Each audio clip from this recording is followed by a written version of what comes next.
Okay, in this lecture video, we're going to pick up with our Ticket Vault application here.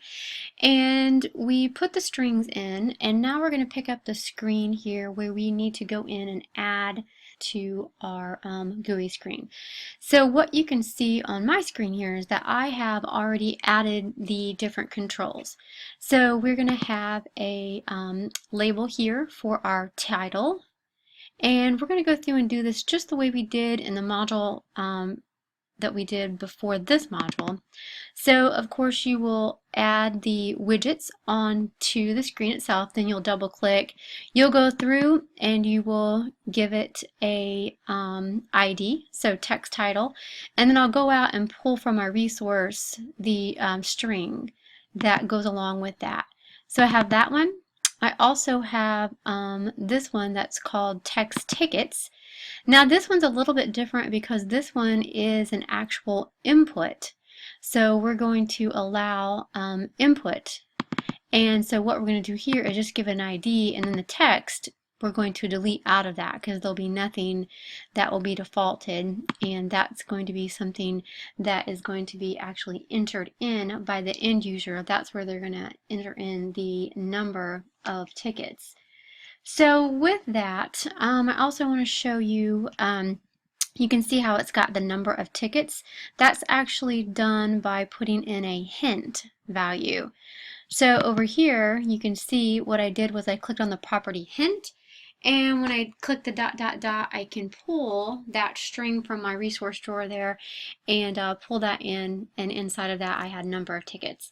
So that you've all used apps like that where the screen has the watermark looking thing in the back, and it tells the end user what they actually need to enter in as far as the input box. So that's that one. Another new thing here is going to be the spinner. So you're going to drag over a spinner. I don't want to drag another one, I just did that. So the spinner, and you'll do it the same way. You'll come in, give it an ID. The spinner mode is going to be dialog. So that's what you'll want to check for that one.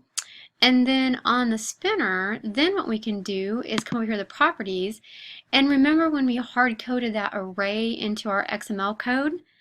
You know, the REO Speedwagon and the Spice Girls and all that fun stuff. Well, here is where we will go in and we'll actually key this in. So the @array / text group. So this is going to pick up our entry, so when our app executes, then it will bring the drop-down list of things that the end user can select from. The next one is the button, find the cost, and this is going to be the button, of course, that we will wire up. So the user can put number of tickets, select the concert, hit the button, and then calculate. And then there's going to be one other field down there that's going to be a plain view button that's just going to be output only. And then we're going to have our actual image itself. So that's really what it looks like as far as the GUI interface. And here is just a preview of what all that looks like as far as the XML version of it. So you can see we have our ticket value, we have the number of tickets, and then we have our array group to display the drop-down list. We have the find the cost button. We have the here's the output only result text field that's going to display the result, and then here's the image. So from there you can get an idea of how many you're supposed to have in the grouping itself. And then of course then we look at the design. So that is everything we need to do as far as that goes.